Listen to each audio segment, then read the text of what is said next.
The Mysterious Intern. Kabanata 74.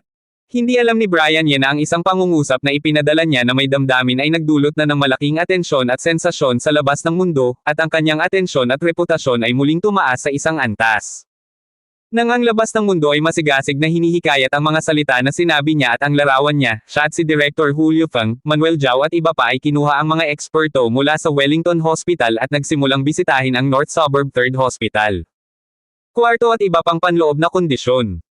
Dahil sa sinabi ni Brian Ye noon, inalis din ng mga eksperto sa Wellington Hospital ang prejudice at discriminatory attitude sa Beijing 3rd Hospital sa simula, at nagsimulang seryosong isaalang-alang ang sinabi ni Brian Ye na ordinaryo. Sa maliit na ospital. Nang makita ng kanilang mga mata ang outpatient hall ng Beijing 3rd Hospital, ang siksikan ng mga tao, ang mahabang pila ng mga pasyente at ang kanilang mga pamilya na naghihintay para sa pagpaparehistro, at nakita ang mga doktor na masyadong abala sa pag-inom ng kanilang laway sa mga klinika ng outpatient pagkatapos noon, sa wakas ay natukoy nila na ang mga salitang sinabi ni Brian Ye noon ay hindi pagmamalabas, ngunit ang totoong sitwasyon. Sa kanilang mga puso, may tunay na paggalang sa mga doktor na ito sa China. Para sa kanila, ang ganitong uri ng high-intensity na trabaho ay hindi maisip. Nasa Wellington Hospital sila. Ang bilang ng mga pasyente na ginagamot araw-araw ay naayos, at hindi sila lalampas sa kanilang mga limitasyon sa trabaho. Kung ikukumpara sa mga doktor sa China, ito ay mas madali. At nang malaman nilang maliit lang ang sweldo ng mga doktor na ito, patuloy silang umiling-iling, puno ng pag-aalinlangan at kawalan ng pag-unawa ang kanilang mga mata, at hindi nila naiintindihan kung paano ito pinangangasiwaan ng mga doktor. Ano ang sumusuporta sa kanilang desperadong trabaho? Sa katunayan, hindi ko alam kung ano ang sumusuporta sa kanila sa isang desperadong gawain, ngunit marahil ito ang dahilan kung bakit maaaring magpatuloy ang Chinese nation civilization sa libu-libong taon. Nang tanungin ng mga eksperto sa Wellington si Brian Ye ng kanilang mga pagdududa, ngumiti si Brian Ye at ipinaliwanag sa kanila. Hindi naglalako si Brian Ye. Ganun talaga ang tingin niya. Sa totoo lang, matagal na niyang iniisip ang tanong na ito. Ang pinakahalatang sagot ay tiyak dahil sa buhay. Ang mga doktor na ito ay kailangang magtrabaho ng husto upang mapanatili ang posisyon na ito at kumita ng ikabubuhay. Mga sweldo at bonus, ngunit pag-iisip ng mas malalim, bakit sila nagpapatuloy ng husto? Dahil mayroon silang matatag na katatagan, ang katatagan na ito, sa pananaw ni Brian Ye, marahil ay noong ang iba pang tatlong sibilisasyon, na nakalista bilang 4 na pangunahing sibilisasyon sa mundo kasama ang sibilisasyong Chino, ay nabaon lahat sa alikabok ng kasaysayan. Ang dahilan kung bakit maaaring magpatuloy ang bansa sa loob ng libu-libong taon. Ang sagot na ito ay muling pinuri ng mga eksperto mula sa Wellington Hospital at isang grupo ng mga Chinese kasama si Director Julio Fang. At natural na hindi hahayaan ng mga reporter na iyon ang sagot ni Brian Ye ng napaka-abstract ngunit napakaselan, at muli ay ipinasa kaagad ang sagot ni Brian Ye. Ang isang grupo ng Wellington Hospital ay bumisita din sa operating room at ICU room ng North Suburb No. 3 hospital, at maging ang mga eksperto sa grupong ito ay nanood ng isang patuloy na orthopedic operation na may interes. Matapos mapanood ang operasyon, muli silang nagbigay ng thumbs up.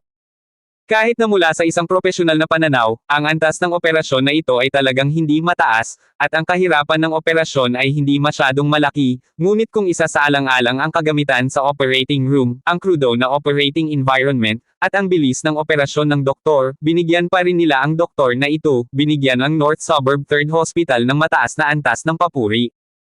Kahit si Dr. Bell, na noon pa man ay may mataas na pangangailangan para sa operasyon at napakapili, ay walang sinabi. Matapos halos bumisita sa ospital, inayos ni Manuel Zhao ang mga eksperto sa Wellington na mananghalian sa kantin kasama ang lahat ng mga doktor sa kantin ng North Suburb No. 3 Hospital. Maliban sa pagdaragdag ng ilang pinggan, hindi sinasadya ni Manuel Zhao ang anumang espesyal na paggamot sa mga eksperto sa Wellington Hospital. Kung ano ang kinakain ng mga doktor ay kung ano ang kanilang kinakain, at hindi man lang sila nag-ayos ng isang hiwalay na kahon, sa lobby lang. Sa kanila, kumain kasama ang lahat. Ang mga sumusunod na reporter ay maaaring kumuha ng mga larawan sa kalooban, at ang mga doktor sa mga ospital ay maaari ding umupo sa malapit at manood. Pagkatapos ng tanghalian, nagayos si Manuel Zhao ng lounge para sa isang grupo ng mga eksperto mula sa Wellington Hospital at hinayaan silang magkaroon ng maikling lunch break. 2:00 ng hapon, opisyal na nagsimula ang unang tunay na akademikong exchange meeting sa pagitan ng dalawang panig. Ang lugar ng academic exchange meeting ay orihinal na itinayo sa Neurosurgery Conference Room, ngunit pinag-usapan ito ni Manuel Zhao at Director Julio Feng, at pagkatapos ay kumonsulta sa mga eksperto ng Wellington Hospital. Matapos kumpirmahin na wala silang opinyon, isang pansamantalang desisyon ang ginawa. Ang address ng pulong ay itinakda sa malaking conference room ng ospital. Ang orihinal na itinakda na closed meeting exchange ay direktang inilipat sa isang open academic exchange meeting, na nagpapahintulot sa mga tagalabas na reporter na itala at iulat ang buong proseso. Dahil sa desisyon ni Manuel Zhao, nagulat at natuwa ang mga reporter at self-media na sa simula pa lang ay walang pag-asa.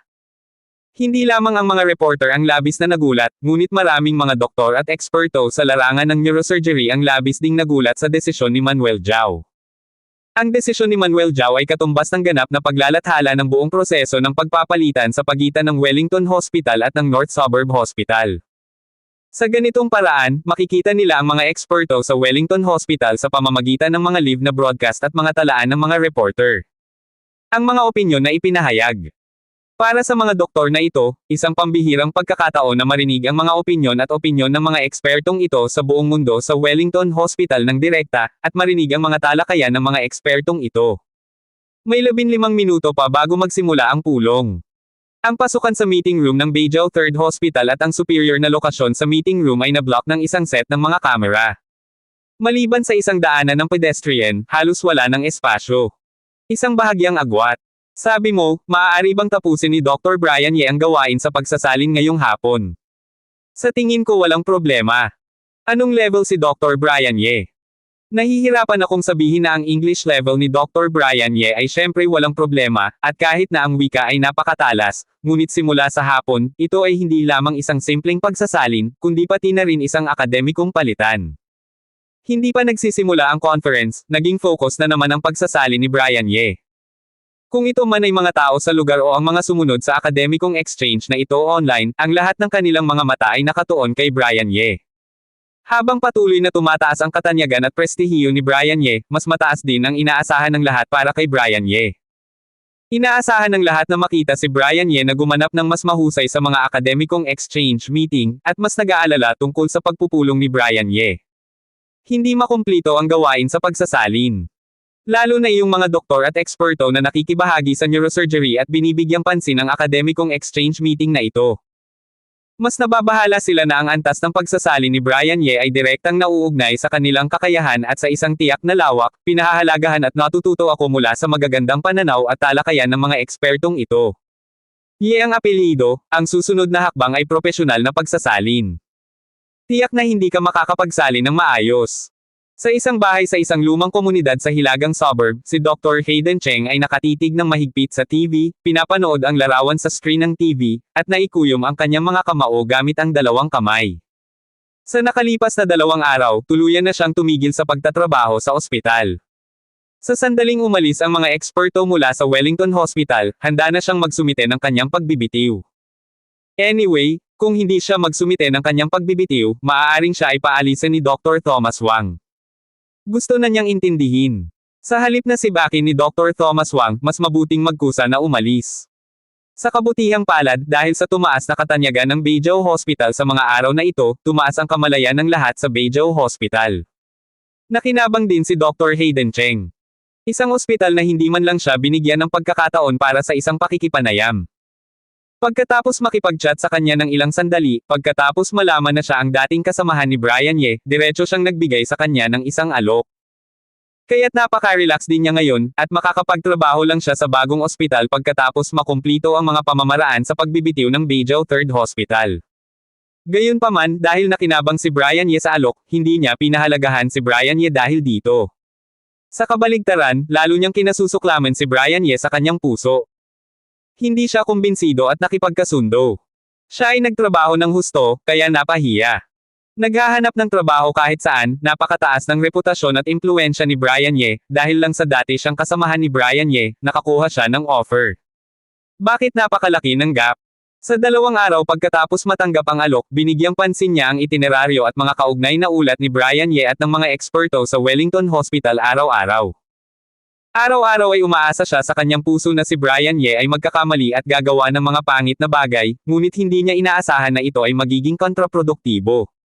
Sa 2 araw na ito, ang pagganap ni Brian Ye ay nagiging mas mahusay araw-araw, at ang kanyang reputasyon at impluwensya ay patuloy na pinapataas. Sa umaga, siya ay itinulak sa hindi pa nagagawang taas. At ngayon, ang mga profesional na pagpapalitan at talakayan na malapit nang gaganapin ay ang huling pagkakataon ni Dr. Hayden Cheng na makita ang kahihiyan ni Brian Ye, at ang pagkakataong ito ay tiyak na mangyayari sa kanyang opinyon. Tiyak na hindi maisasali ni Brian Ye ang mga profesional na termino sa larangan ng neurosurgery. Nagtapos siya sa isang prestihiyosong unibersidad, at ang kanyang Ingles ay medyo mahusay. Ngunit nang tingnan niya ang mga papel na pang-akademikong neurosurgery na iyon, naging manhid ang kanyang anit. Yung mga simpleng papel at bokabularyo, siya kahit medyo mahirap basahin habang hawak ang Oxford Dictionary. Hindi siya naniniwalang makakapagsalin si Brian Ye anumang oras. At sa naturang pulong ng komunikasyon, ang pinakamahirap na sabay-sabay na pagsasalin ay kinakailangan. Ito ay medyo mataas para sa mga tagapagsalin. Kahit gaano kahusay ang English ni Brian Ye, hindi pa rin siya naniniwalang magagawa ito ni Brian Ye. Ang mga naunang reporter na pinarusahan dahil sa pag-uulat tungkol kay Brian Ye, bagaman alam ng karamihan sa kanila na hindi masisisi si Brian Ye sa bagay na ito. Mula sa isang tiyak na pananaw, may utang pa rin sila kay Brian Ye. Ang talagang pinagkakaabalahan nila ay ang walang hiya at bastos na anonymous na nagpo-post na lalaki. Sa mga araw na ito, lahat sila ay nagbago ng kanilang saloobin kay Brian Ye at nagsimulang mag-ulat ng iba't ibang bagay tungkol kay Brian Ye ng positibo. Ngunit mayroon pa ring ilang makikitid na lalaki na napupuot pa rin kay Brian Ye at sa hindi kilalang lalaki na nagpo-post sa kanilang mga puso. Pakiramdam nila ay hindi tumayo si Brian Ye sa oras at sadyang niloko sila. Kapag nag-uulat, tumayo at gumawa ng isang mensahe, hindi sila kailanman magiging miserable. Sa makatuwid, sa kanilang mga puso, hinihintay nilang gumawa ng kalokohan si Brian Ye, at iniisip nilang bigyan ng ganting atake sina Brian Ye at Manuel Zhao, ngunit nakakalungkot na naging napakahusay ni Brian Ye sa katotohanan. Wala talaga silang mahanap na pagkakataon, wala talagang maisusulat. Ngayon, pakiramdam nilang lahat ay narito na ang pagkakataon. Minsan ay nagtanong kami sa isang profesional na tagapagsalin. Napakahirap ng ganitong uri ng pagsasalin para sa pagpapalitan ng akademiko, at ang antas ng kahirapan ay mas mataas pa kaysa sa ilang press conference ng Ministry of Foreign Affairs. Maraming profesional na tagapagsalin ang hindi ako nangangahas na kumuha ng ganitong uri ng gawaing pagsasalin. Gusto kong makita kung paano siya, isang doktor, isang batang doktor sa respiratory medicine, ay nagsasalin. May ilang reporter na palihim na nag-uumon at nagbulong-bulungan. Ye ang apelyido, ang susunod na pagsasalin, nakikita ko kung ano ang ginagawa mo. Sa opisina ng doktor ng Departamento ng Gastroenterology, maraming doktor, kabilang si Dr. Danny Wang, na nagkaroon ng mga salungatan kay Brian Ye, lahat ay nagbigay pansin sa pagpupulong, lihim na umaasa na makita ang mahinang pagsasalin at kahihiyan ni Brian Ye. Larawan. Sa paningin ng hindi mabilang na pag-asa na si Brian Ye ay maaaring gumanap ng perpekto, o umaasa na makita ang pangit na hitsura ni Brian Ye, ang mga eksperto mula sa magkabilang panig ay formal na pumasok sa venue, at ang exchange meeting sa wakas ay opisyal na nagsimula. Una sa lahat, nagbigay ng mas formal at opisyal na pambungad na talumpati sina Director Julio Fang at Manuel Zhao, pangunahin upang magbigay ng ganap na pagpapatibay ng lakas ng Wellington Hospital at ng lakas ng mga dumadalaw na eksperto, na nagpapahayag ng Chinese nation-state at Beijing sa nagbigay pugay ang ospital sa kanila at ipinahayag ang pagtanggap nito sa mga ekspertong ito na bumisita sa Chinese nation-state at North Suburb at pagkatapos ay maitatag ang matagal na pakikipagkaibigan sa Wellington Hospital, North Suburb No. At ang mabuting hangarin para sa mas malalim na pagtutulungan. Si Direk Julio Fang at Manuel Zhao ay hindi mga taong mahilig magpakatanga, pareho silang nagsalita ng ilang salita, halos sinabi ang dapat sabihin, at pagkatapos ay tuwirang nagtapos. Sa halip, ito ay si Director Wilson Lee, isang departamento ng neurosurgery. Ang direktor siguro dahil sa sobrang kaba, mas marami siyang kausap at paulit-ulit na salita. Gayunpaman, maging ang mga talumpati ni Director Julio Fang at Manuel Zhao, o mga talumpati ni Director Wilson Lee, lahat sila ay mga opisyal na talumpati. Hindi sila masyadong mahirap. Maging ang mga reporter na namamahala sa mga panayam ay hindi masyadong nag-iisip. Mahirap para kay Brian Ye natural na walang problema. Hindi lamang perpektong ipinahayag ni Brian Ye ang kanilang kahulugan at sinseridad tungkol sa mga talumpati ng tatlong tao, ngunit nalaman pa ng ilang maingat na English reporter na tinulungan sila ni Brian Ye sa kanilang mga talumpati sa proseso ng pagsasalin. Ang simpleng retorika at pagpoproseso ay nagpapakitang mas tapat ang pagpapahayag ng damdamin at nagiging mas nakakahawa ang wika. Si Dean Carlos ng School of Neurosurgery ng Wellington Hospital ay nagbigay din ng ilang maikling talumpati sa ngalan ng mga eksperto ng Wellington Hospital. Kung ikukumpara sa mas formal na pananalita ni Manuel Zhao, mas casual at mas nakakatawa ang pananalita ni Carlos. Gayunpaman, hindi siya nagsalita ng matagal. Ipinahayag lang niya ang kanyang pagkagusto sa paglalakbay sa Chinese Nation Country at ang kanyang pasasalamat sa mabuting pakikitungo ng North Suburb Hospital. Bilang karagdagan, espesyal din niyang pinuri ang Chinese Mid-Sini Specialist sa pamamagitan ng mga salita ni Brian Ye sa umaga. Ang kanyang kadakilaan at masipag na espiritu ay nanalo ng isang buong bahay ng palakpakan at palakpakan. Sa gitna ng palakpakan sa pagtatapos ng talumpati ni Carlos, opisyal na natapos ang prelude sa pulong at ang talakayan at exchange meeting ay malapit ng opisyal na magsimula. Ang kapaligiran sa eksena ay biglang naging tensyon mula sa isang nakaka-relax na kapaligiran ng tawanan at tawanan. Bagamat alam ng lahat na ang unang taong magsasalita ay tiyak na hindi si Brian Ye, kundi ang lahat ng mga reporter, at nakaupo. Ang mga eksperto sa larangan ng neurosurgery mula sa Chinese Nation Country sa North Suburb No. 3 hospital, at maging ang mga eksperto mula sa Wellington Hospital ay tumingin kay Brian Ye. Alam ng lahat na si Brian Ye ay gaganap ng mahalagang papel sa susunod na palitan at talakayan. Ang mga eksperto sa Wellington Hospital, kabilang si Carlos, ay nais ding malaman kung ano ang pambihirang tungkol kay Brian Ye, na nakatanggap ng napakataas na papuri mula kay Dr. Wally. Mukhang hindi naramdaman ni Brian Ye ang kanilang titig, ngunit kalmado siyang tumingin sa mga eksperto sa Wellington Hospital, naghihintay sa kanilang unang tanong at pagsasalita. Sa mata ng lahat, kabilang sa ekspertong pangkat ng Wellington Hospital, si Dr. Bell, na labis na nag-aalala ng mga tao, ay hindi makapaghintay na tumayo. Ito ang aking unang pagbisita sa Chinese Nation, at ang Chinese Nation ay naglathala ng mas kaunting mga papel sa mga internasyonal na journal.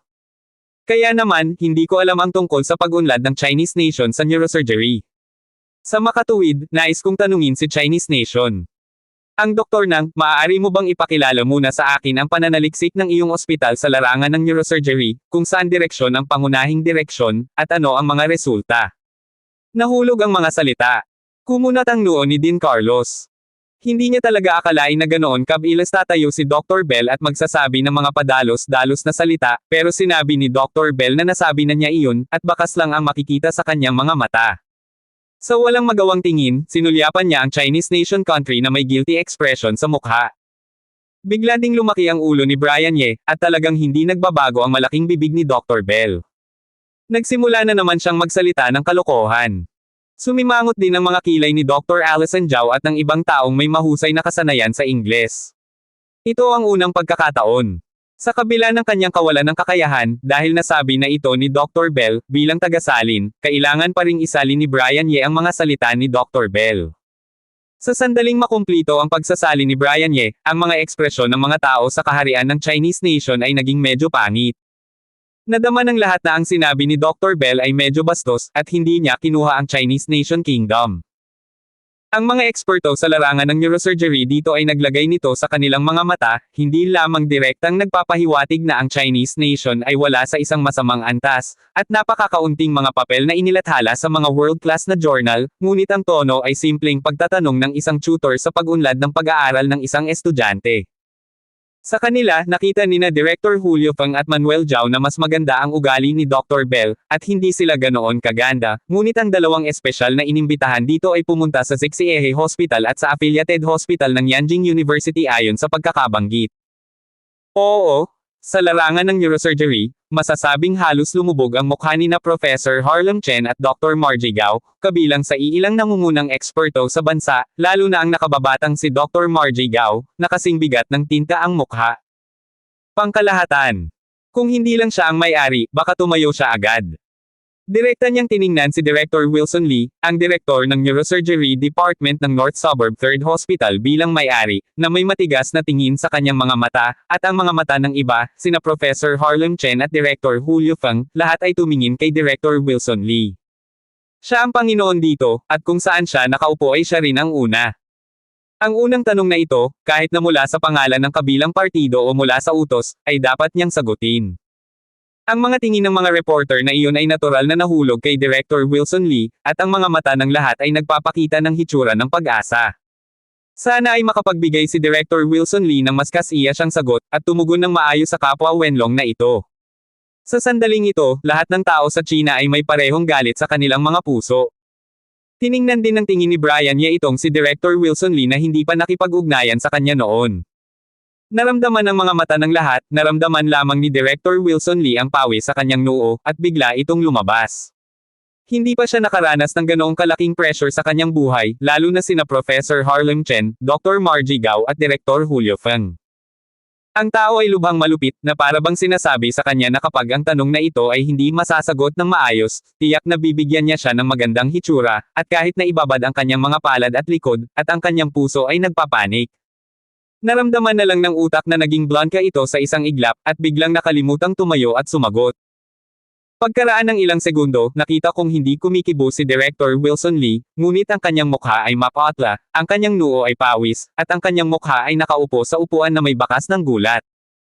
Hindi maiwasang matigilan ang ekspresyon ng lahat. Ang direktor ng isang marangal na departamento ay hindi direktang makatiis sa panggigipit, nagpapanik, at hindi maglakas loob na sagutin ang mga tanong. Sa oras na ito, hindi maginhawa para sa lahat na paalalahanan siya. Biglang hindi napigilan ng mga mata ng lahat na magpakita ng pag-aalala. Ano ang dapat nating gawin? Sa una, ang tono ng boses ngayon ay sapat na upang hamakin sila, ngunit ngayon ay hindi na sila nang ahas na bumangon upang sagutin ang tanong. Hindi ba ito nakakahiya at itinapon sa bahay ni Lola? Bagamat ito ay isang palitan lamang sa pagitan ng dalawang ospital, at ang magkabilang panig ay nagpahayag na ito ay isang mapagkaibigang pagpapalitang pang-akademiko, gaano man ang pagpapalitan ng akademya, hindi mo ito mapapahiya. Magiging sobrang nakakahiya ba talaga? Si Director Julio Feng, Manuel Zhao at ang iba pa ay mas nababalisa, at sila ay manigarilyo. Talagang hindi nila inaasahan na si Brian Ye ay walang problema sa panig ng pagsasalin, at si Director Wilson Lee ang unang nagbitiw ng kadena. Direktang tumayo sina Dr. Margie Gao, Professor Harlem Chen at iba pa at sinagot ang mga intensyon ni Director Wilson Lee, ngunit dahil hindi sila nakapaghanda ng maaga, wala silang anumang partikular na magandang retorika. Ang malamig na mga mata ni Dr. Allison Zhao ay nagpapakita rin ng hitsura ng pagkabalisa, at hindi niya naisip kung paano mas mahusay na tumugon sa mga salita ni Dr. Bell. Tiningnan ng mga eksperto sa Wellington Hospital ang tahimik na kaharian ng Chinese nation, at hindi nila maiwasang mapatitig. Hindi nila inaasahan na walang sisigot sa ganoong simpleng tanong. Pagkatapos ng kaunting pagyelo, ilang mga kabataang eksperto isang tingin ng paghamak ang nahayag sa kanilang mga mata. Sa bahagi ng bansang Chinese nation, napakasama ba ng pananaliksik sa larangan ng neurosurgery na walang masasabi? Naramdaman ng pang-aalipuste sa mga mata ng isa, sa wakas ay hindi na napigilan ni Dr. Allison Zhao, at agad na tumayo, handang magsabi ng isang bagay, ngunit hindi pa siya nagsasalita, at isang boses ang nagsalita na sa kanyang harapan. Dr. Bell, mga eksperto, hayaan mo akong bigyan ka ng maikling pagpapakilala sa isyong ito. Sumulyap si Brian Ye kay Dr. Bell, pagkatapos ay sa mga eksperto sa Wellington Hospital. Ayaw niyang gawing headline ang mga ito, ngunit ang makita si Director Wilson Lee ay talagang nalulula sa pressure, at ang ibang mga tao ay tila hindi tumayo upang magsalita, ang kanyang tagapagsalin ay makatayo lamang, lagi siyang tumatayo. Hindi makikita ang Chinese Nation Kingdom na talagang napahiya dito. Sa pagkakaalam ko, nag-aral si Dr. Brian Ye ng Oncology at Orthopedics sa Oxford University, at pagkabalik sa China, nagtrabaho siya sa respiratory medicine. Pamilyar na ba si Dr. Brian Ye sa larangan ng neurosurgery? Isang kislap ng liwanag ang sumilay sa mga mata ni Dean Carlos, at ang kanyang mga mata ay tumingin kay Brian Ye nang nakangiti. Hindi ito pamilyar, ngunit upang magawa ang gawaing pagsasalin sa pagkakataong ito, gumawa ako ng ilang takdang aralin sa mga nakaraang araw. Kaya't sa palagay ko, ang pagsagot sa tanong ni Dr. Bell ngayon lang, bibigyan kita ng maikling pagpapakilala. Dapat ay walang problema. Bahagyang ngumiti si Brian Ye, para sa iyo na pag-usapan ang mas malalim at propesyonal na mga aspeto mamaya, natatakot ako na makakagawa lang ako ng pagsasalin. Pagkatapos nito, nang hindi na hinintay ang sinabi ni Carlos at ng iba pa, agad nilang sinimulan na sabihin, sinimulan ng ating Chinese Nation Country ang proseso ng paggalugad sa larangan ng neurosurgery mula pa noong unang bahagi ng 1950s. Noong 1980s nagsimula kaming magpakilala. Sa kasalukuyan, ang pananaliksik sa larangan ng neurosurgery sa ating bansa ay nagsimulang lumapit sa pinakamataas na antas ng mundo. Ang mga nakababatang henerasyon ng mga eksperto, na kinakatawan ni Associate Professor Dr. Alison Zhao ng ating ospital, ay nagsimulang lumabas sa yugto ng mundo. Tungkol sa direksyon ng pananaliksik ng ating ospital, pangunahin para sa pag-aaral ng cerebrovascular, meningeal structural damage at the brain iyan na pag-unlad ng mga sakit na structural ng Propesor ng Q na kinakatawan ng habag ng utak. Kinakatawan ni Professor Dr. Margie Gao. Sa pagtingin kay Brian Ye na nakatayo doon at malayang nagsasalita, ang mga eksperto sa Wellington Hospital ay hindi maiwasang magpakita ng ibang kulay sa kanilang mga mata.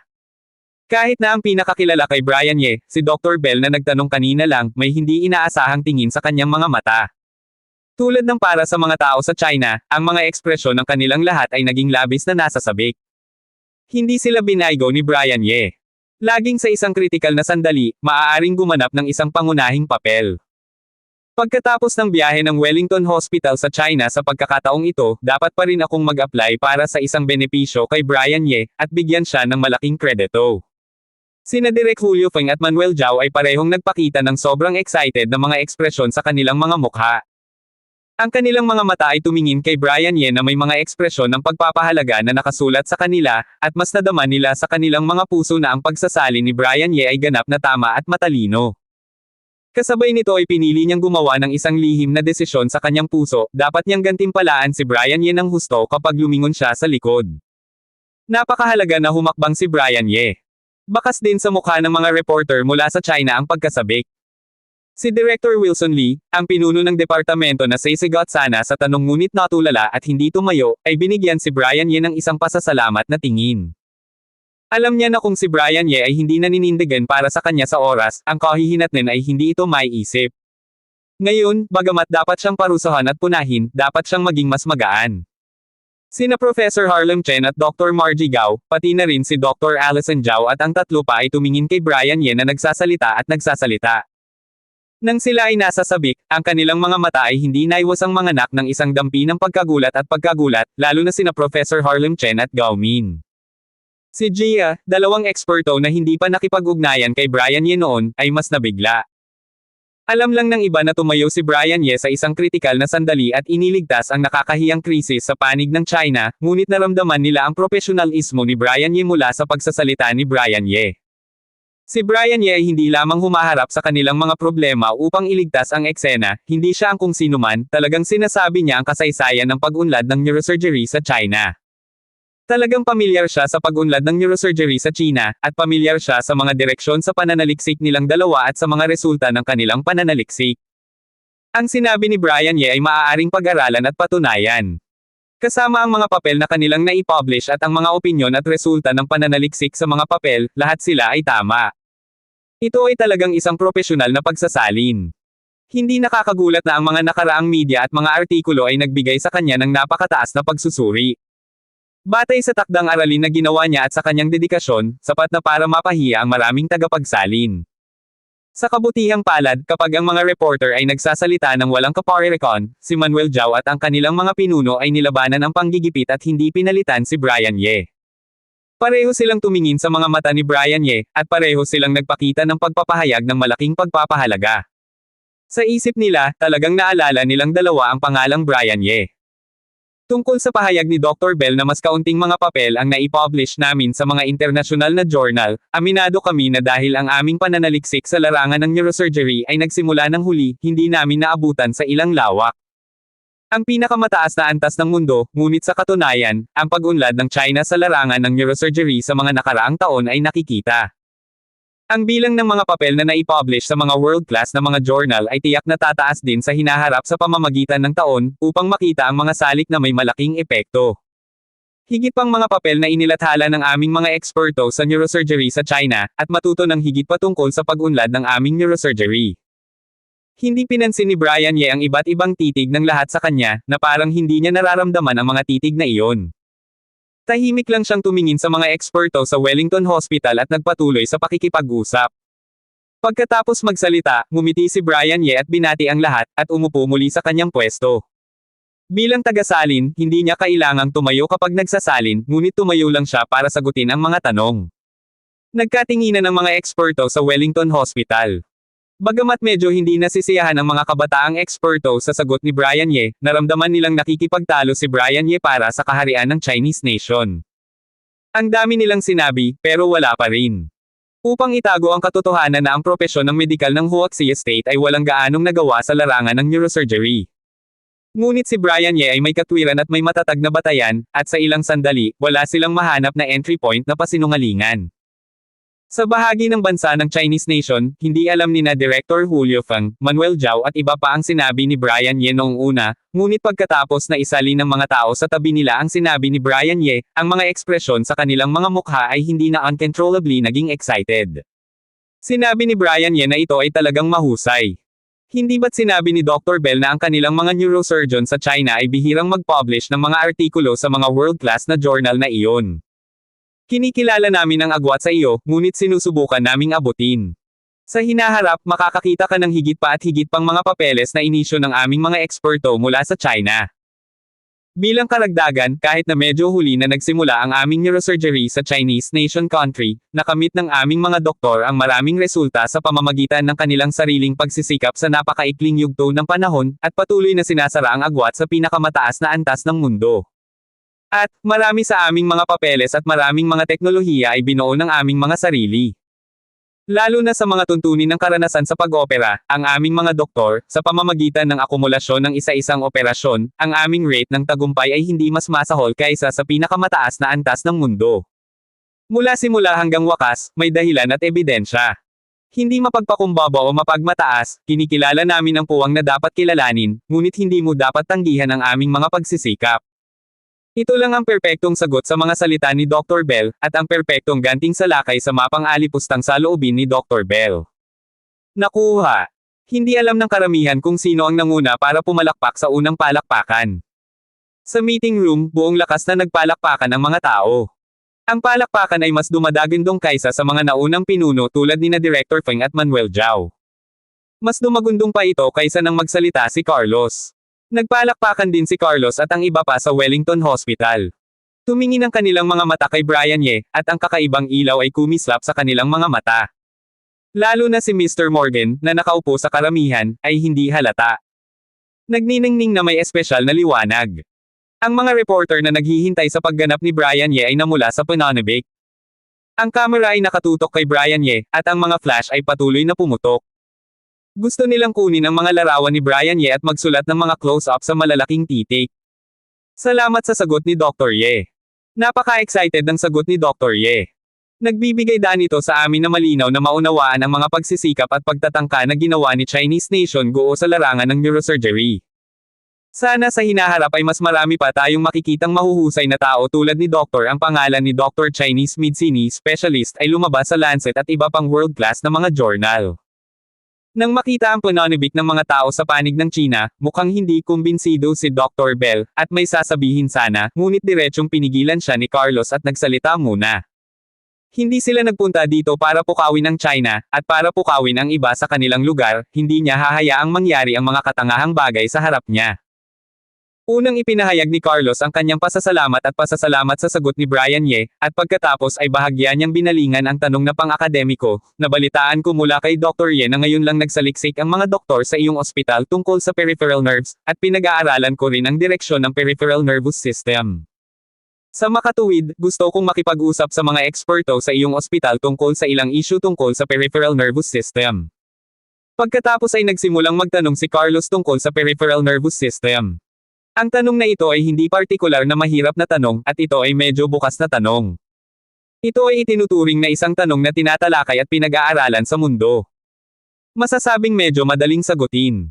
Kailangan mo lang sabihin tungkol sa iyong sarili. Ayos lang yan. Malinaw, si Carlos ay hindi tulad ni Dr. Bell. Hindi niya sinasadyang subukan ang lakas ng China. Matapos isali ni Brian Ye ang tanong ni Carlos, ang kanyang mga mata ay bumaling kay Dr. Margie Gao. Ang peripheral nervous system ay ang kanyang direksyon sa pananaliksik. Bagamat nasuri na niya ang ilan sa mga papel at materyales ni Dr. Margie Gao, ito ang unang pagkakataon na nagkaroon siya ng ganoong kalapit na pakikipag-ugnayan sa kanya. Nais din niyang malaman kung ano ang pananaw ni Dr. Margie Gao sa isyong ito. Para sa kanya, bihirang pagkakataon din para matuto ang naturang academic exchange meeting. Maaari mong marinig ang mga nangungunang ekspertong ito na ipahayag ang kanilang mga opinyon at ipahayag ang kanilang mga opinyon sa ilang mga issue. Katumbas ito ng panunood ng dalawang master na nagsasanay ng magkapares. Ang bawat isa sa kanilang mga galaw ay isang bihirang nutrient na maaaring direktang masipsip para sa kanilang sariling paggamit o maaaring maging inspirasyon. Hindi inaasahan ni Dr. Margie Gao na ang unang issue sa mga akademikong talakayan ay siya. Medyo tense ang ekspresyon sa kanyang mukha, ngunit natural na hindi siya magkakaroon ng stage fright tulad ni Director Wilson Lee. Pagkatapos huminga ng malalim, diretsyong tumayo siya, iminuwestre si Carlos at ang mga eksperto sa Wellington, at pagkatapos ay nagsimulang magsalita tungkol sa tanong ni Carlos. Sa sandaling magsalita si Dr. Margie Gao, lahat ay tumingin kay Brian Ye. Napataas ang puso ng lahat. Bagamat buong lakas niyang sinagot ang isang tanong ngayon, ngunit ang tanong na iyon, kung tutuusin, ay hindi isang tunay na problema sa akademiko, ngunit ngayon ito ay isang tunay na propesyonal. Maaari ba niyang isalin ang mga propesyonal na tanong na ito? Maaari ba itong ipahayag ng tumpak? Baka sa mata ng maraming tao ang kaba. Maging si Dr. Margie Gao, na sumagot sa tanong, ay huminto sa hindi malay pagkatapos magsalita, at tumingin kay Brian Ye na may bahagyang kinakabahang ekspresyon. Sa apelyidong Ye, nagsimula na ang tunay na hamon. Tingnan kung maaari ka pa ring maging kasing ganda ngayon, ang sumusunod na pagsasalin ay hindi makakamit sa pamamagitan ng pagsasamantala sa iyong dila. May ngiti sa mukha ni Dr. Hayden Cheng. Ang mga mamamahayag na may mga opinyon kay Brian Ye, tulad ni Dr. Hayden Cheng, ay nagkaroon ng mga salungatan kay Brian Ye, at ang mga gustong makitang gumawa ng kalokohan si Brian Ye ay nanunuya din sa kanilang mga puso. Gayunpaman, ang mga panunuya sa mga sulok ng kanilang mga bibig ay wala pang oras na lumawak, at ang boses ni Brian Ye ay bumagsak na. Mayroong tiyak na pagkaantala, ngunit ang pagsasalin ng mga salita ni Dr. Margie Gao ay tiyak na maituturing na 100% tumpak na pagpapahayag. Mukhang gumawa talaga ng homework itong Mr. Ye na ito. Sa wakas ay nakahinga ng maluwag si Dr. Margie Gao nang bumagsak ang boses ni Brian Ye. Ang English expression ng pangungusap na ito ay hindi masyadong komplikado, si Dr. Margie Gao mismo ang nakakarinig nito. Sa katunayan, kung siya man o si Professor Harlem Chen, ang antas ng Ingles ay talagang maganda. Pagkatapos ng lahat, ang larangan ng neurosurgery ay nagmula sa ibang bansa at unang binuo sa ibang bansa. Ang ilan sa mga pinaka-cutting edge na pananaliksik at mga pambihirang tagumpay sa mundo ay kasalukuyang ano ang nangyayari sa ibang bansa, kung nais nilang makamit ang ilang mga tagumpay at magsagawa ng malalim na pananaliksik, tiyak na kailangan nila ng isang wikang banyaga at kailangang magbasa ng maraming unang banyagang panitikan. Kaya wala silang problema sa pakikinig, pagsusulat at pagbabasa. Kaya lang medyo matanda na sila, hindi masyadong tumpak ang kanilang mga accent, at ang kanilang inertia of thinking expressions ay mas maganda at nakasanayan ng ipahayag sa Mandarin, kaya kailangan ng pagsasalin. Ang iba na naghihintay sa pagganap ni Brian Ye ay nakinig sa pagsasalin ni Brian Ye, at sila ay napanatag nang makita nila ang ekspresyon ni Dr. Margie Gao. Humph, simula pa lang ito. Susunod, may isang hapon pa. Hindi ako naniniwala, maaari mo itong isalin palagi. Naging asul ang mukha ni Dr. Hayden Cheng, ngunit agad niyang ikinuyom muli ang kanyang mga kamao, at muling lumitaw ang pagngisi sa kanyang mga mata. Ang mga reporter na naghihintay kay Brian Ye na gumawa ng kalokohan ay gumawa din ng malamig na sanggal sa kanilang mga puso. Nagpatuloy sila sa pagtitig kay Brian Ye. Hindi sila naniniwala na laging maisasalin ito ni Brian Ye ng ganoon kaswabe sa natitirang oras, lalo na sa paglipas ng panahon, palalim ng palalim ang talakayan, magiging mas propesyonal ang sinasabi nila, at lalala ang kahirapan sa pagsasalin. Matapos makitang perpektong isinali ni Brian Ye ang kanyang sariling mga salita, ibinalik ni Dr. Margie Gao ang kanyang atensyon sa tanong ni Carlos kanina, at nagpatuloy na may bahid ng pananabik, na sinasabi ang kanyang mga pananaw sa tanong na ito. Sa simula, medyo nag-aalala pa rin si Dr. Margie Gao kung maipapahayag ni Brian Ye ang kanyang kahulugan, ngunit habang isinasalin ni Brian Ye ang mga pangungusap pagkatapos ng pangungusap, unti-unting binaliwala ng kanyang atensyon ang pagsasalin ni Brian Ye, ganap na nakatuon. Tungkol sa kanyang tanong, kahit para kay Dr. Margie Gao, na itinuturing na isang nangungunang propesyonal sa China, ang pagkakataon na makipag-usap sa mga nangungunang eksperto sa mundo tulad ni Carlos at ipahayag ang kanyang mga pananaw sa harap niya ay hindi napakadaling makuha, kaya natural na hindi niya palalampasan ang pagkakataong ito. At habang ang kanyang konsentrasyon ay nagiging mas puro, ang kanyang pag-iisip ay naging mas malinaw at ang kanyang ekspresyon ay naging mas tumpak. Sa una ay napakawalang ingat pa rin ni Carlos sa mga sinabi ni Dr. Margie Gao, panakanak ang tinatango ang kanyang ulo na may magalang na ngiti sa kanyang mukha, ngunit habang palalim ng palalim si Dr. Margie Gao, sa wakas ay nagpakita ng interes ang kanyang mga mata, kahit na sa gitna, nagambalan niya si Dr. Margie Gao ng may labis na interes at nagtanong sa kanya ng ilang mga katanungan. At habang umuusad ang kanilang komunikasyon, habang lalong umiinit ang kanilang mga talakayan, ang mga mamamahayag na sa simula pa lang ay binibigyang pansin si Brian Ye, Direktor Julio Feng at iba pa, ang kanilang atensyon ay hindi nila namalayang naaakit sa kanila. Noong nakaraan, isa-isang nagsimulang makinig sa kanilang mga pag-uusap, pinagmamasdan ang kanilang mga ekspresyon, lalo na nang makita nila ang pananabik sa mukha ni Dr. Margie Gao, ganap nilang binaliwala ang pagkakaroon ng tagapagsalin ni Brian Ye.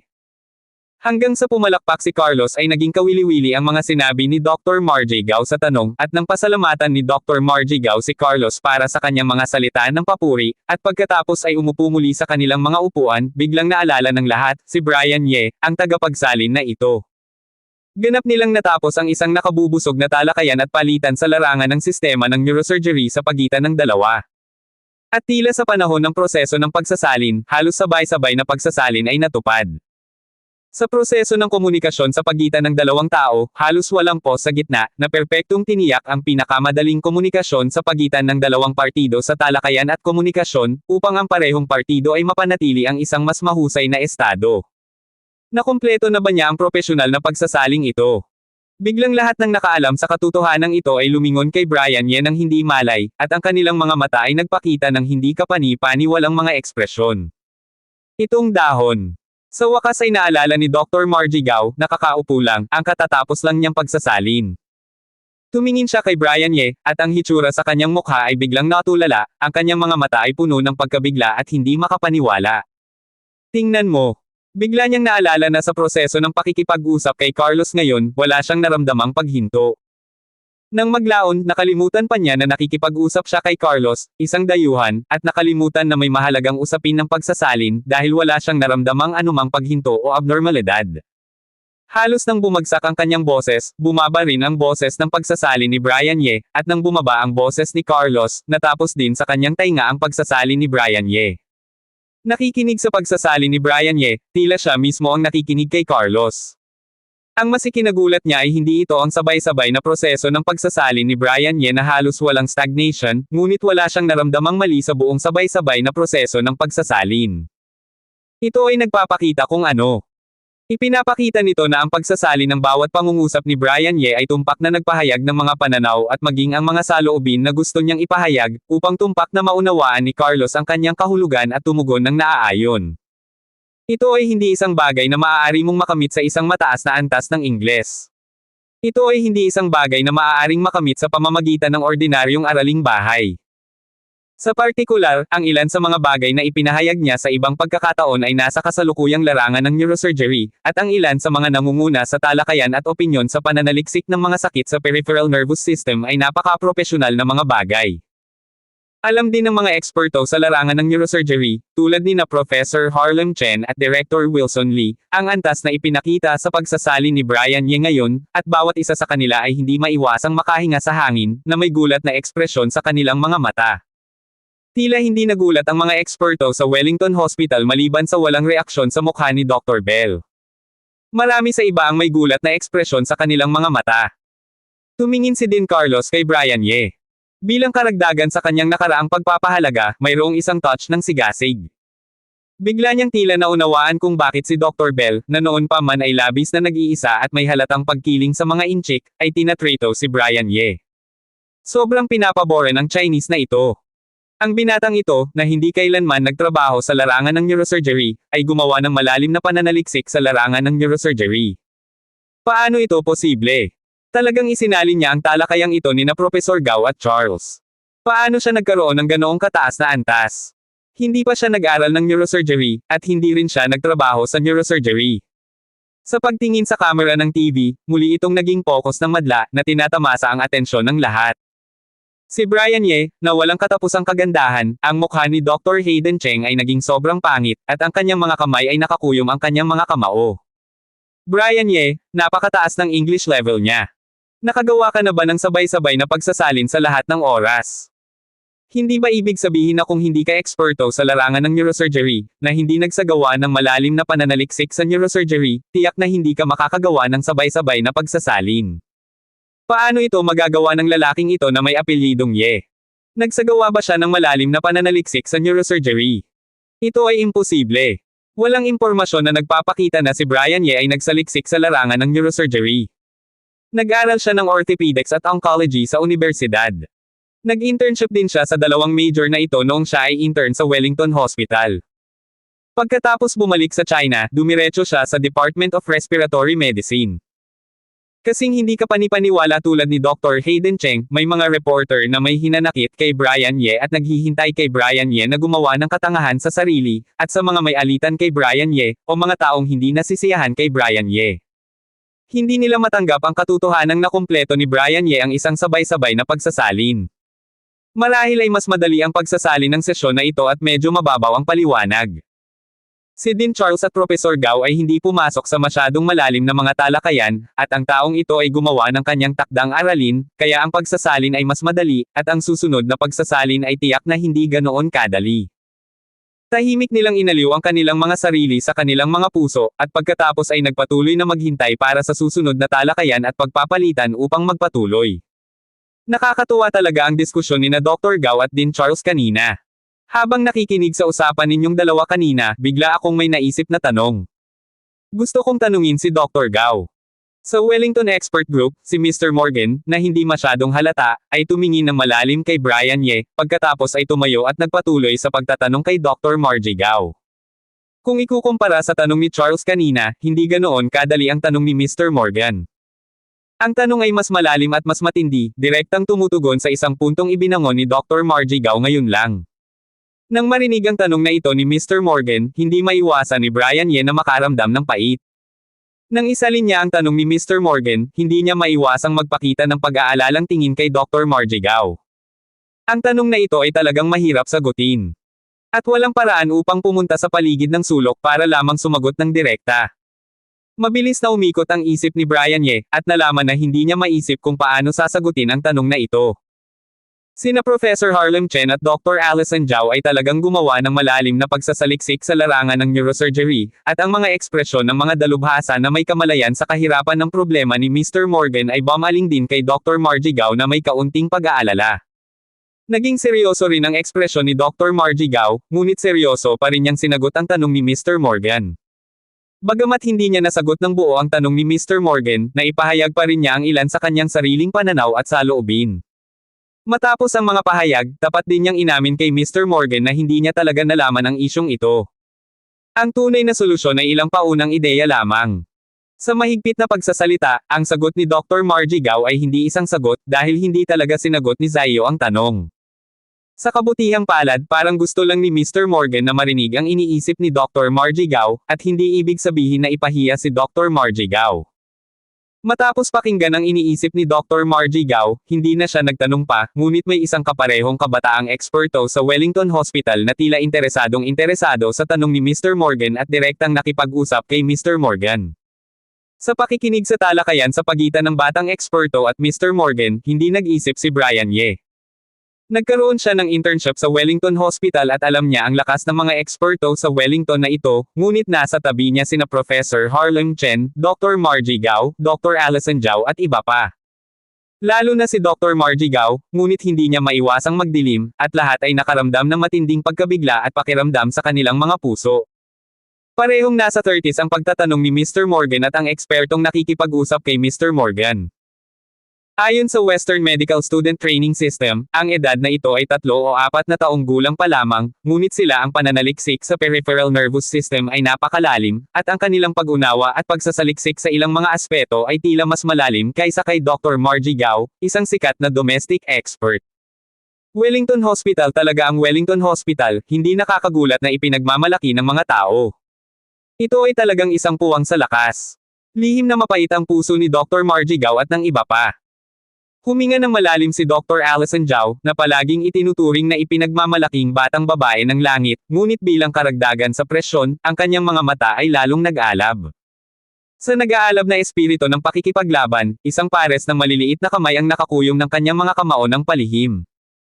Bagamat maraming tao, kabilang si Brian Ye, ang gustong marinig muli si Mr. Morgan at ang batang eksperto na mag-usap, itinigil ni Carlos ang talakayan ng dalawa sa tamang panahon. Ito ay isang palitan at talakayan kay Huaxia, at hindi nila maibalik ang bagay sa pangunahing punto. Maging sarili nilang talakayan.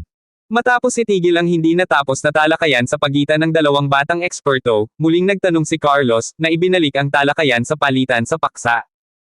Sa pagkakataong ito ay nagtanong siya tungkol sa mga daluyan ng dugo ng cerebral at pinsala at istruktura ng meningeal.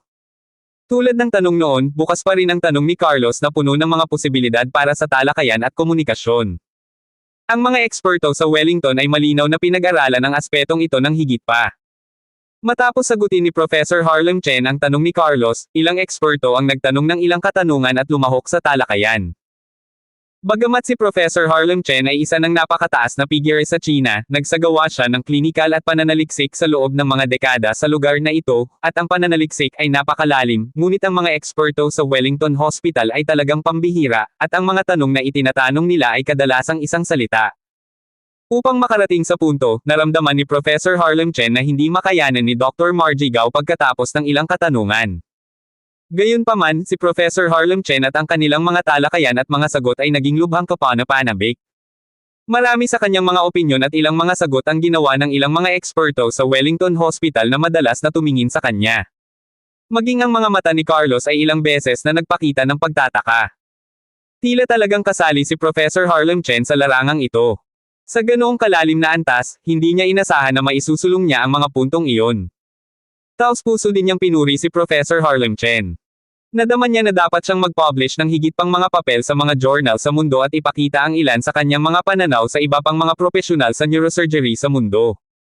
Mga eksperto, bigyan ng inspirasyon ang lahat na mag-isip ng sama-sama at sumulong ng sama-sama. Ngunit tulad ni Dr. Margie Gao noon, ang pinakakapansin-pansin at nakakagulat na bagay sa madla ay hindi si Professor Harlem Chen, ang nangungunang eksperto sa mundo, kundi ang tagasali ni Brian Ye. Nang makipag-usap si Professor Harlem Chen sa mga eksperto sa Wellington Hospital, nakumpleto muli ni Brian Ye ang gawain ng perpekto. Gaano man katindi ang kanilang talakayan, gaano man kabilas ang kanilang pananalita, gaano man katindi ang kanilang mga damdamin, halos napanatili niya ang parehong boses, at ganap na tumpak na pagsasalin, upang walang breakpoint sa komunikasyon sa pagitan ng dalawang panig. Sa sandaling tumigil sa pagsasalita si Professor Harlem Chen, halos lahat ng mga mata ay nasa Brian Ye. Baka sa mukha ng lahat ang pagkagulat. Kasama ang mga eksperto mula sa Wellington Hospital na gumaling. Kung mas propesyonal ang mga tao, mas naiintindihan nila kung gaano kahirap ang pagsasali ni Brian Ye, at lalo silang nabigla. Lalong nabigla sina Professor Harlem Chen at Dr. Margie Gao hanggang sa hindi na sila maidagdag, lalo na si Dr. Margie Gao, dahil nag-uusap at nagsasalita siya noon, kaya bagamat nabigla siya sa pagganap ng pagsasalin ni Brian Ye, nagulat siya sa proseso ng pagsasalin. Ngunit hindi niya ito masyadong pinansin, ngunit noong nakikipag-usap si Professor Harlem Chen sa mga ekspertong iyon, nakikinig siya at nanunood sa buong proseso. Noong nagsasalin si Brian Ye, bigla siyang nagsalita, at halos kausapin niya si Professor Harlem Chen. Sa sandaling magsalita si Professor Harlem Chen, tila naiintindihan niya ang gustong sabihin ni Professor Harlem Chen. Nang isalin ang mga salita ng mga ekspertong iyon sa Wellington, halos sabay-sabay din niyang ipinahayag ang mga ito.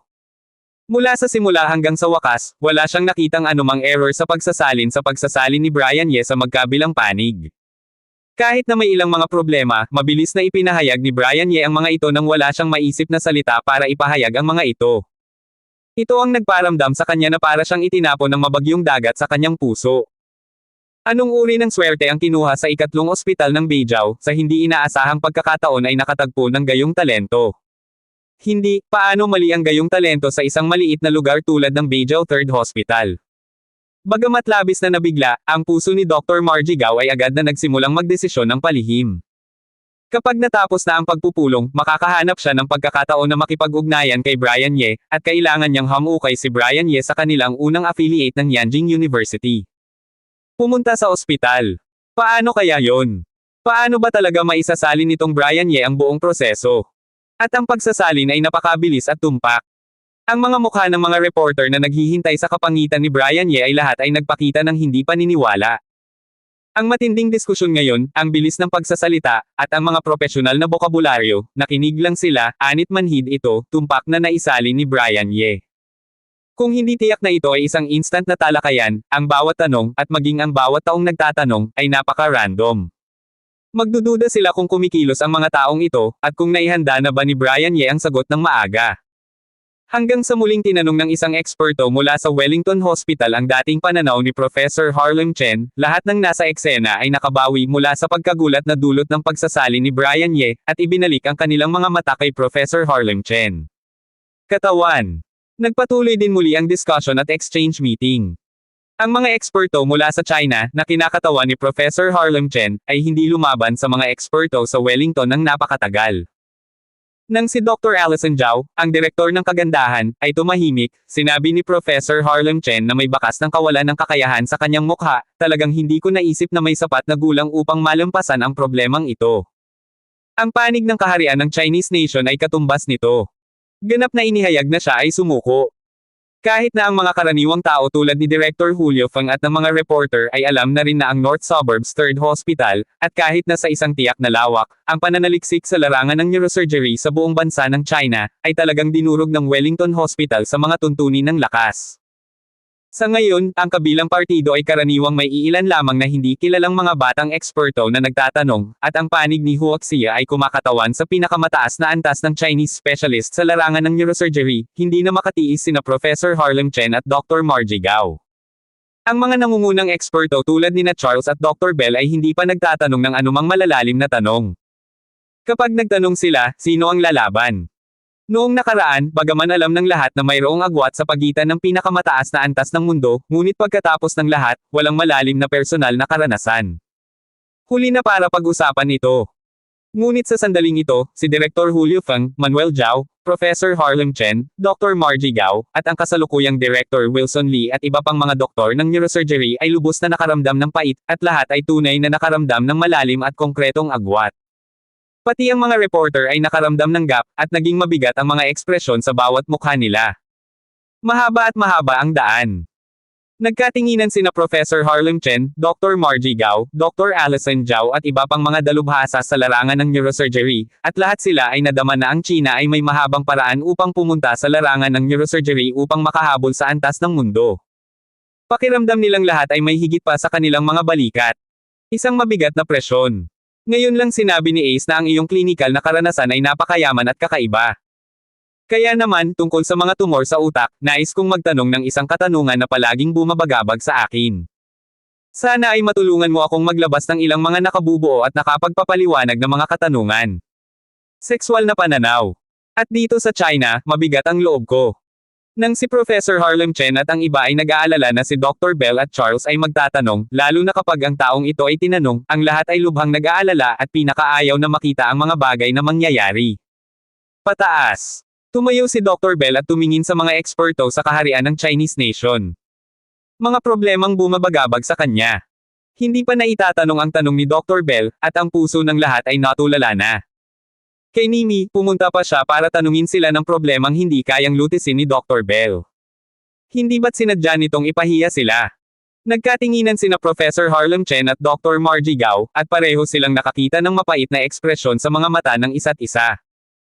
Kung si Dr. Bell ang dumating at nagtanong ng ganito, baka may mga iniisip at kumpiyansa pa sila, pero pagkatapos lang na dumaan pagkatapos makipag-usap sa mga eksperto sa Wellington, pagkatapos makita ang kanilang lakas, wala talaga silang ideya o kumpiyansa.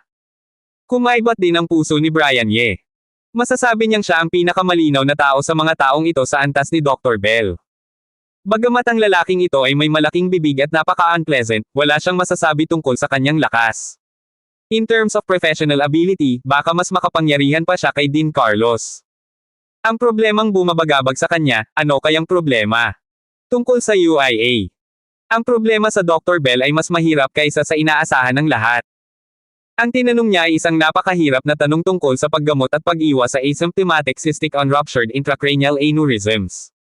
Sa sandaling narinig niya ang tanong mula kay Huaxia, hindi napigilan ni Professor Harlem Chen at ng iba pang mga eksperto mula sa Chinese Nation Kingdom na huminga.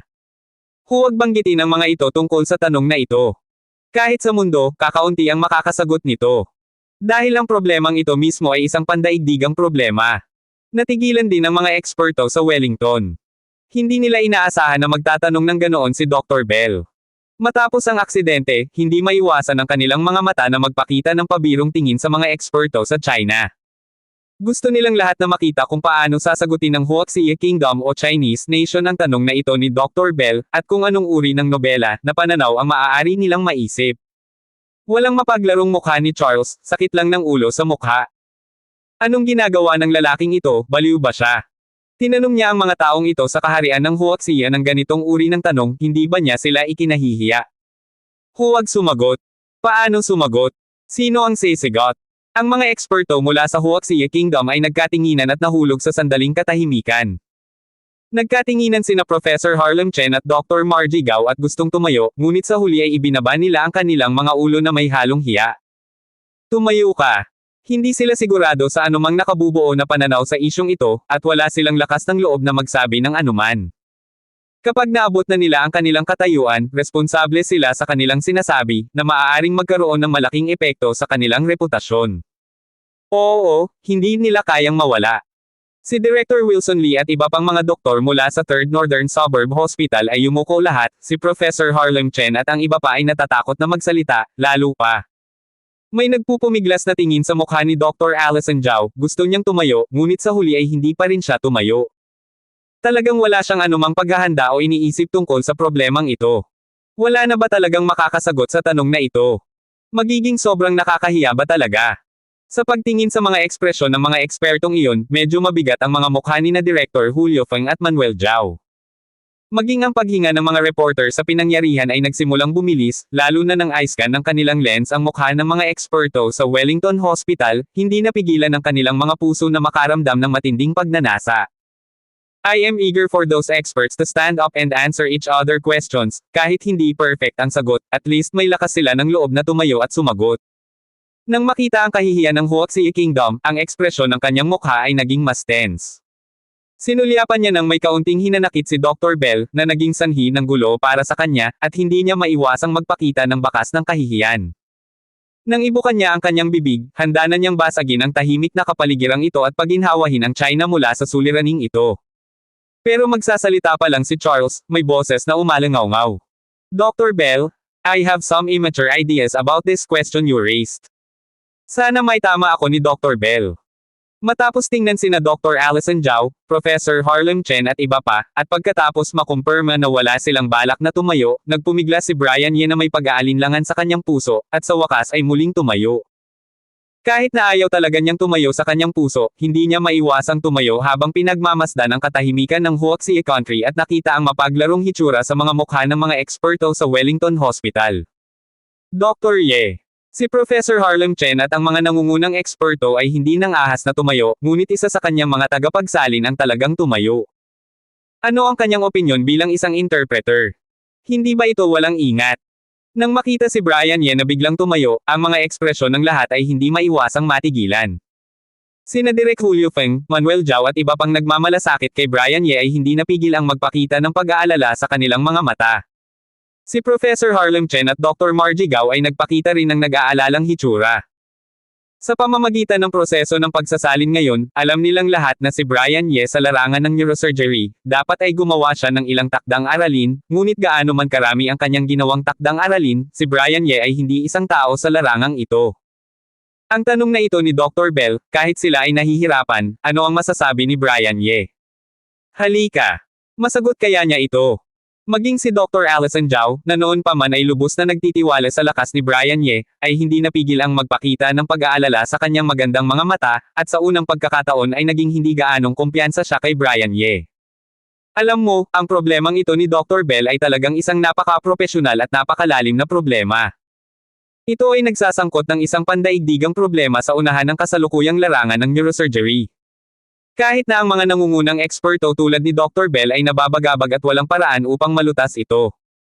Kahit na maganda ang surgical technique ni Brian Ye, at nagsagawa siya ng malalim na pananaliksik sa neurosurgery, makakagawa ba talaga siya ng constructive point sa isyong ito?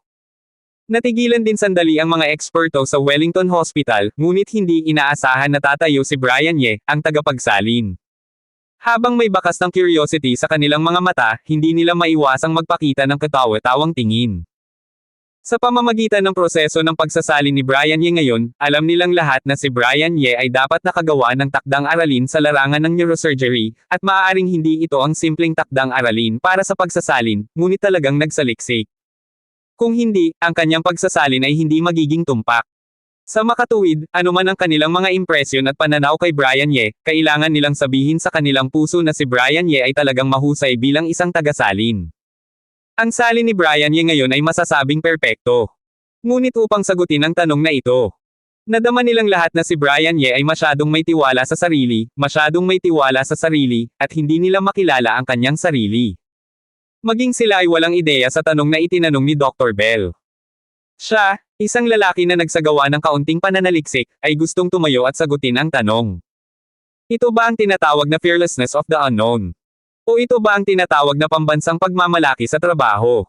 Akala niya ay maibabalik niya ang tinatawag na pambansang pride sa pamamagitan ng pagsasalita.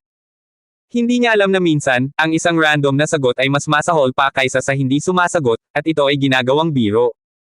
Pero okay lang, just this time para turuan ng kaunting leksyon ang matalas na ngipin na ito. Ang mga batang eksperto sa Wellington ay pawang nanunuya, naghihintay na makita ang mga biro ni Brian Ye. Bagamat iginagalang ng kanilang mga puso ang mga talento ni Brian Ye, ang kanilang mga puso ay medyo hindi nasisiyahan kay Brian Ye. Si Brian Ye, isang incheck, ay hindi lamang nanalo ng papuri kay Dr. Bell, ngunit nasiyahan din na wala man lang sila. Nasiyahan ako sa paggalang at pagpapahalaga kay Dr. Bell, at sa proseso ng pagsasalin sa mga araw na ito, sa tuwing gusto nilang ipakita ang kanilang pagmamalaki bilang isang dalubhasa sa Wellington Hospital, bilang isang world medical elite, palagi silang binubugbog ni Brian Ye. Kahit na nakita ni Dr. Bell na tumayo si Brian Ye, ang hitsura sa kanyang mukha ay medyo natigilan, ngunit kaagad, ang kanyang mga mata ay nag-init, at ang hitsura ng pag-asa ay lumitaw sa kanyang mukha. Dr. Morgan, pagkatapos ng kakaibang kulay na kumislap sa kanyang mga mata, ang kanyang mga mata ay nagsimulang tumitig kay Brian Ye ng may pag-iisip. Natigilan din ang ekspresyon ni Charles. Sa orihinal, hindi niya namamalayan na gustong sabihin ang isang bagay, ngunit ang kanyang tingin, pagkatapos na tingnan si Dr. Bell, na puno ng pag-asa sa tabi niya, ay itinikom ang kanyang bibig, ang kanyang mukha ay nagsimulang magpakita ng maraming tiwala. Ang mga reporter na kanina pa naghihintay na makita ang kahihiyan ni Brian Ye ay hindi inaasahan na biglang tatayo si Brian Ye sa oras na ito. Maya-maya, natuwa agad ang kanilang mga puso. Nakita na nila ang antas ng pagsasali ni Brian Ye, at sila ay desperado at tuluyan ng sumuko. Nag-init na naman ang ekspresyon ng mga mata nila. Nadama nilang lahat na may kahirapan at pagdududa. Ang pakiramdam ng ibang nayon. Haha, I really didn't expect this surname Ye will actually find his own death. Hindi ka mamamatay kung hindi mo ito gagawin. Ang apelyido ay Ye, ikaw mismo ang gumawa nito. Ito ay simpleng kahanga-hanga. Sa titig ni Dr. Hayden Cheng, tumayo si Brian Ye habang pinagmamasdan ang screen ng TV, direktang umangat din ang kanyang figure na may nasasabik na ngiti sa kanyang mukha. Sa kanyang opinyon, siguradong patay na si Brian Ye sa pagkakataong ito.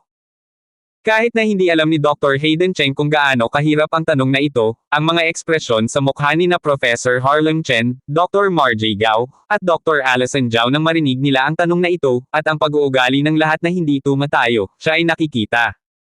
Mga tanong na hindi masagot ni Professor Harlem Chen. Masagot kaya ni Brian Ye. Biro ba ito? Bukod dito, ito ay isang propesyonal na problema. Hindi tulad ng unang problema sa pagbubukas ng nakaraang pulong ng talakayan, ito ay malulutas sa pamamagitan ng palihim na pagbabago ng mga konsepto at sa pamamagitan ng sining at kasanayan ng wika. Sa madaling salita, hindi ito malulutas sa pamamagitan ng lip service. Ang apelyido ay Ye, sa pagkakataong ito para makita kung paano ka mamatay, maghintay ka lang. Kahit nakaipon ka pa ng kasikatan noon, this time masisira ka. Isang tingin ng pait ang sumilay sa mga mata ni Dr. Hayden Cheng. Nagsimula na siyang magplano. Matapos hintayin na sagutin ni Brian Ye ang tanong, paano i-post si Brian Ye sa internet at kung paano gawing itim si Brian Ye. Marunong magpanggap na naiintindihan, ituring ang kamangmangan bilang isang taong may tiwala sa sarili na nawala ang mukha ng bansa. Hindi pinansin ni Brian Ye ang nag-aalala o kinakabahang mga tingin sa kanya. Pagkatayo niya ay natahimik ang mukha niya. Unti-unting naging focused ang kanyang tingin. Naisip ko rin ang tanong na ito na itinaas ni Dr. Bell. Sinuri ko na rin ang ilang research paper na isinulat ng ilan sa mga nangungunang master sa mundo, kasama na si Dr. Bell, at mayroon akong ilang mga insight at karanasan. Noong una, lagi kong iniisip na immature ako, kaya hindi ko sinabi kahit kanino ang tungkol dito, ngunit dahil ito ay naitanong sa Dr. Bell, kaya nagkataon lang na magtatanong si Dr. Itama mo. Pagkatapos mapakumbabang sabihin ng pambungad na pananalita, dahan daw ang nagsimulang magsalita si Brian Ye tungkol sa kanyang pananaw. Una sa lahat, ito ay tungkol sa pamantayan ng paggamot sa UIA, or Asymptomatic Cystic Unruptured Intracranial Aneurysms. Ano ang pamantayan? Sa aming klinika, hanggang saan, ano ang mayroon? Dapat ba nating gamutin ang mga pasyente na may ganitong mga sintomas? Sa tingin ko, sa pakikinig sa mga salita ni Brian Ye, ang mga ekspresyon ni Professor Harlem Chen at ng iba pa ay naging seryoso. Ang sinabi ni Brian Ye ay pawang mga replay ng mga lumang himig. Lahat sila ay sinaliksik at inilathala ng mga eksperto mula sa buong mundo. Kung si Brian Ye ang nagsasalita tungkol sa mga bagay na iyon, gusto niyang gamitin ang mga bagay na ito para harapin ang Wellington Hospital. Ang mga salita ng mga eksperto. Talagang nawala ang mukha ng Huaxia Kingdom sa pagkakataong ito. Hindi imposibleng matuto mula sa iba, ngunit tiyak na bawal na kunin ang mga ngipin ng mga tao sa gayong mga palitan ng akademiko at i-prevaricate ang problema sa opinyon ng ibang tao. Sa pangkalahatan, kahit na ito ay hindi maganda, kahit na sabihin mo ang isang bagay na ganap na mali ang mga view ay mas mahusay kaysa dito. Nang marinig nilang tumayo si Brian Ye at nagsalita, lalo silang nag-alala tungkol dito. Ngayon parang may nangyari na talaga. Ngunit ngayon ay nakatayo na si Brian Ye at nagsasalita. Sa harap ng napakaraming tao, hindi nila maabala si Brian Ye. Maari lamang silang mag-alala ng palihim at mapangiwi kay Brian Ye, umaasang tumigil si Brian Ye sa tamang oras. Ganun lang ba siya ka-level? Sa antas na ito, maglakas loob na tumayo at sagutin ang tanong na ito. Ignorante talaga yan. Nagpakita rin ng pangungutya ang mga sulok ng bibig ng mga eksperto sa Wellington Hospital. May pagkadismaya rin sa mga mata ni Charles, at umiling siya, hindi na pinapansin ang mga salita ni Brian Ye. Kumunat din ang noo ni Dr. Bell, na para bang hindi siya nasisiyahan sa pagsasalita ni Brian Ye. Abangan ang susunod pang mga kabanata ng The Mysterious Intern.